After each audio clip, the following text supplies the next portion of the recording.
21장 15절에서 31절 말씀. 정의를 행하는 것이 의인에게는 즐거움이요 죄인에게는 패망이니라. 명철의 길을 떠난 사람은 사망의 회중에 거하리라.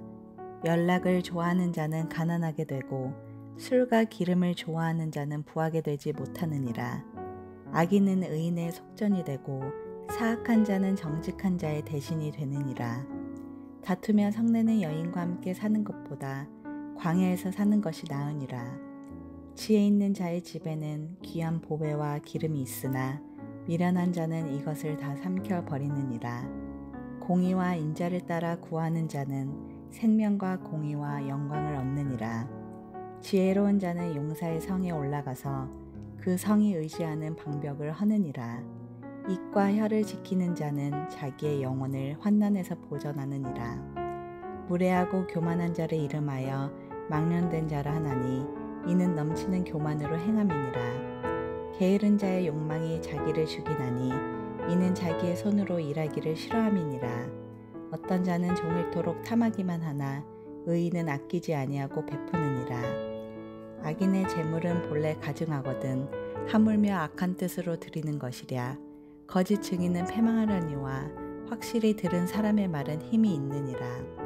악인은 자기의 얼굴을 굳게 하나 정직한 자는 자기의 행위를 삼가느니라. 지혜로도 못하고 명철로도 못하고 모략으로도 여호와를 당하지 못하느니라. 싸울 날을 위하여 마병을 예비하거니와 이김은 여호와께 있느니라. 아멘.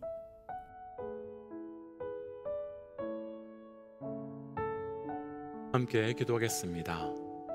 하나님, 오직 십자가로 살아가는 자 되고 싶습니다. 십자가로만 나아가고 싶습니다. 주님, 우리에게 그 은혜 주셔서 오직 십자가의 은혜와 십자가의 영광으로만 나아갈 수 있도록 우리와 함께하여 주시옵소서. 이 모든 말씀 예수님 이름으로 기도하였습니다. 아멘.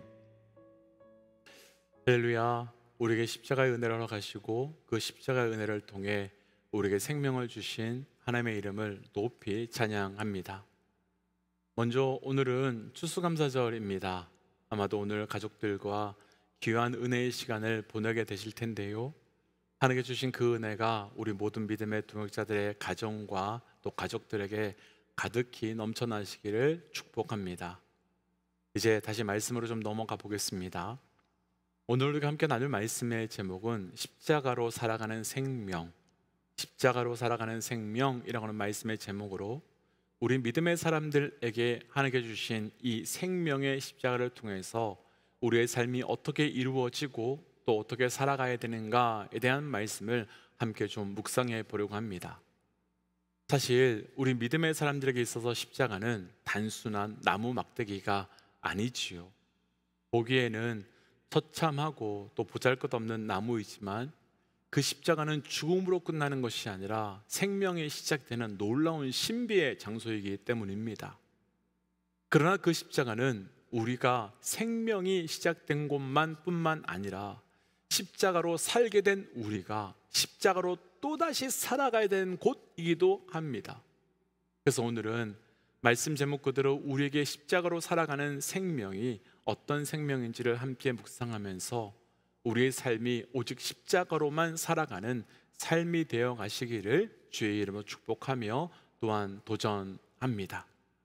십자가로 살아가는 생명, 먼저 첫 번째는요, 우리 오늘 본문 중에 15절과 16절 함께 천천히 읽어보겠습니다. 15절과 16절이에요.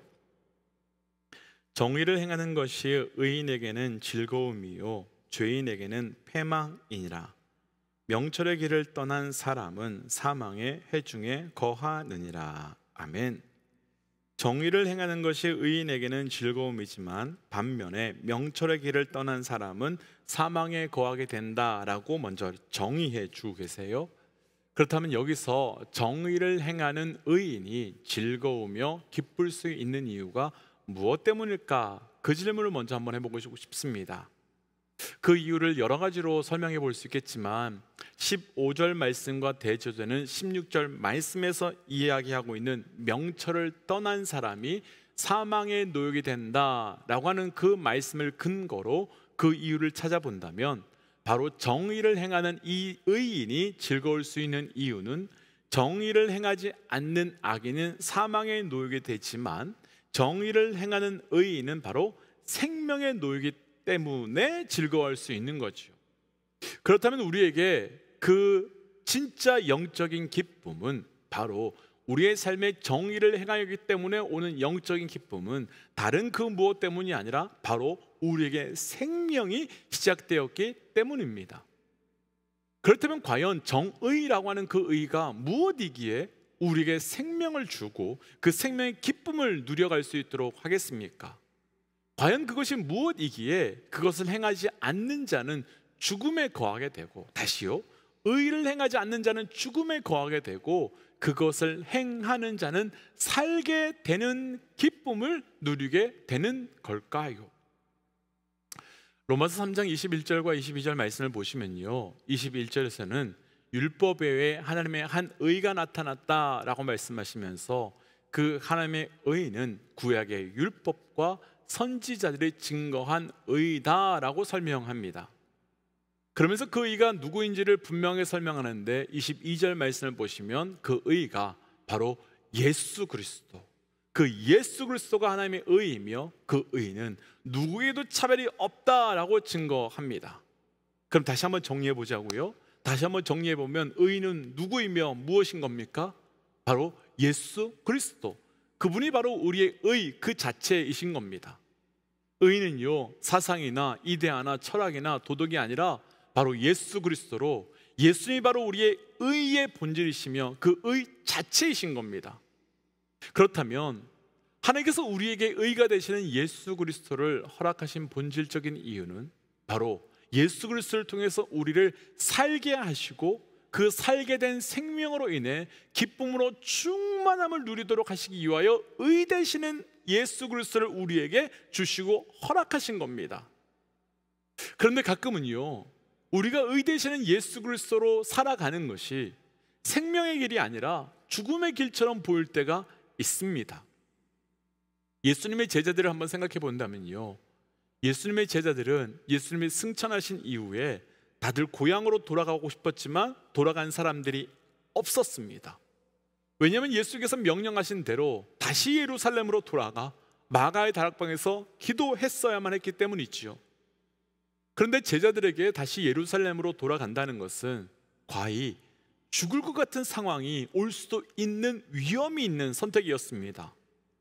왜냐하면 얼마 전에 예수님을 죽인 사람들이 눈을 뜨고 제자들을 지켜보고 있고, 그러면 제자들도 예수님처럼 동일한 일을 당할 수 있기 때문입니다. 그런데 그들은 오늘 말씀 15절 표현 그대로 한다면 의를 행했습니다. 정의를 행했습니다. 그러니까 예수님의 말씀 그대로 순종했습니다. 그런데 그 끝이 어떻게 되었습니까? 그 길로 가면 죽을 것 같았지만 사망으로 끝났습니까? 아니었습니다. 생명이었습니다. 살게 되는 생명이었습니다. 반면 우리가 너무도 잘 알고 있는 부자 청년의 이야기를 또 비교해 보고 싶습니다. 부자 청년은 예수님께 와가지고 내가 율법을 다 지켰는데 어떻게 해야 영생을 얻을 수 있느냐라고 물었습니다. 그때 예수님께서는 그에게 가지고 있는 것을 다 내려놓고 다 팔아서 나누어 주고 나를 따르라 라고 말하지요.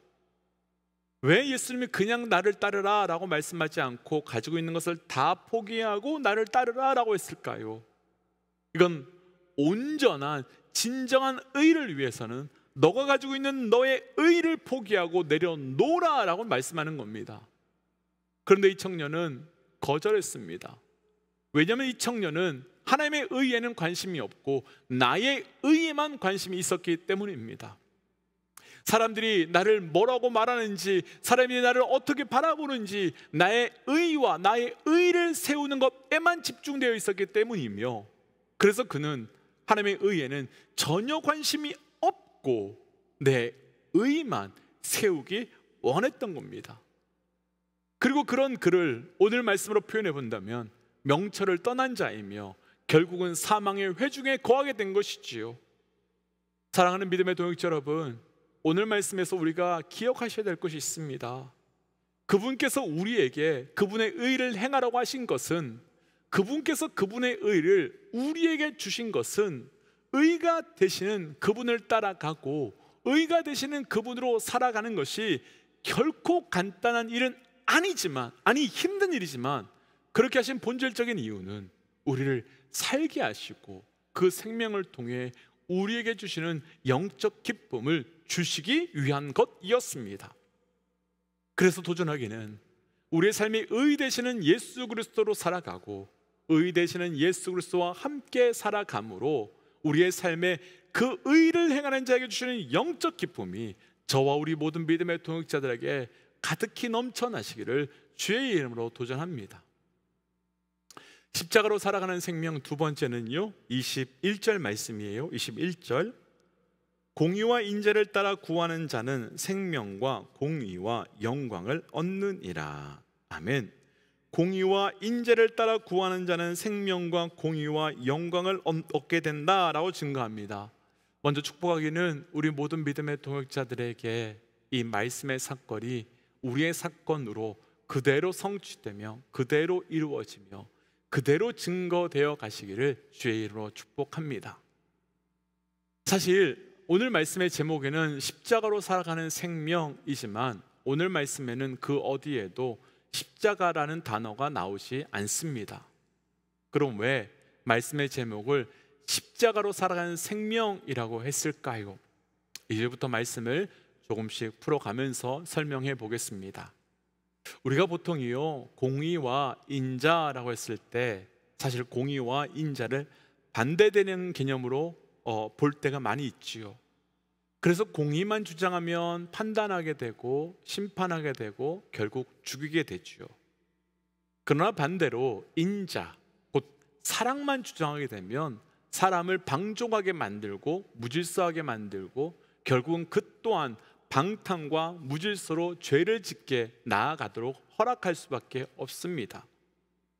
그래서 우리가 조금 전에 읽었던 21절 말씀에서는 공의와 인자를 따라 함께 구하는 자가 생명을 얻게 될 것이라고 증거합니다. 공의로 치우치거나 혹은 인자로 치우치는 것이 아니라 이 두 가지의 균형을 이루어 살아가야 한다라고 증거하지요. 그런데 이 공의와 인자가 온전하게 만나서 완전한 균형을 이루는 곳이 있는데 그것이 바로 십자가입니다. 십자가는 우리의 죄가 심판되는 곳으로 죽음이 있는 곳이지만 동시에 십자가는 우리를 그 죄로부터 건져서 우리를 살게 하시는 그 사랑의 생명이 있는 장소이기 때문입니다. 그래서 오늘 21절에서 공의와 인자를 따라 행하는 자는 결국 십자가를 따라가는 자, 십자가를 따라 사는 자를 의미하는 것이고 그 십자가를 따라 살아가는 자를 통해서 생명과 공의와 또한 영광을 얻게 될 것이다, 아니 얻게 되었다라고 증거하고 있지요. 그렇다면 왜 십자가를 따라 사는 자를 통해서 생명과 공의와 영광이 나타날까요? 이유가 있습니다.